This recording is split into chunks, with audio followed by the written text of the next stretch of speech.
Us now with a review of some of these changes. Barbara Smith, former law clerk to Justice Samuel A. Alito Jr., who also worked in the White House counsel's office for President George W. Bush, and Elizabeth Wydra, president of the Constitutional Accountability Center. Thanks, both of you, for being here. Great to be with you. Barbara, to you first, in your view, do these changes end the legal wrangling about this order?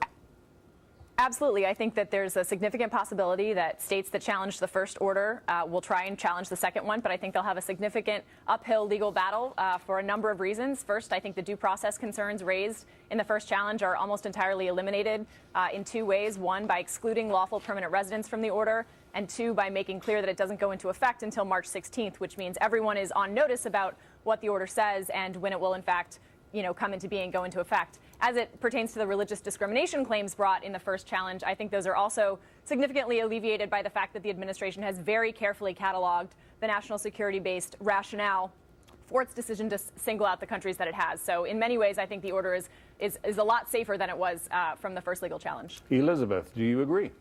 I don't agree. You can dress up a Muslim ban in slightly more professional legal clothing, but it's still a Muslim ban. And we must take into account the context in which the policy arose. That's what the Supreme Court has said.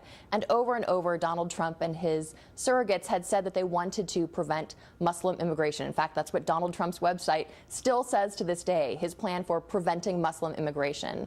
And the Establishment Clause of the Constitution says that the government simply cannot use religion in that way to draw lines, to favor or disfavor certain religions. So I think that you'll still run into legal trouble in the courts with that.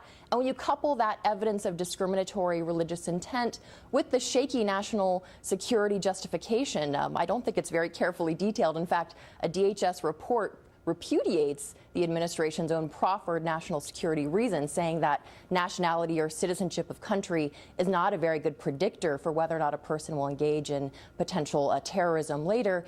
That really leads it for, I think, a really uphill climb in the courts, just as we saw the first time with these courts immediately stepping in to block the Muslim ban. Elizabeth, sticking with you for the moment, the most populous Muslim country in the world is Indonesia. Indonesia is not on this list. Saudi Arabia is not on this list. Egypt is not on this list. If this were a Muslim ban, why choose just those 6 countries? The Supreme Court has been very clear that you don't need to perfectly discriminate. You don't need to discriminate against every single person in order to have a discriminatory policy be indeed discriminatory. And the administration has been very clear in their statements that while they might focus on territory, really what they were trying to do was prevent Muslims from entering the country. And that is not just unconstitutional. It goes against fundamental American values and paints with the same brush victims of terrorism and those who would perpetrate terrorism. Barbara, very quickly, we're about to get cut off by the computer in 15 seconds. Is it a Muslim ban?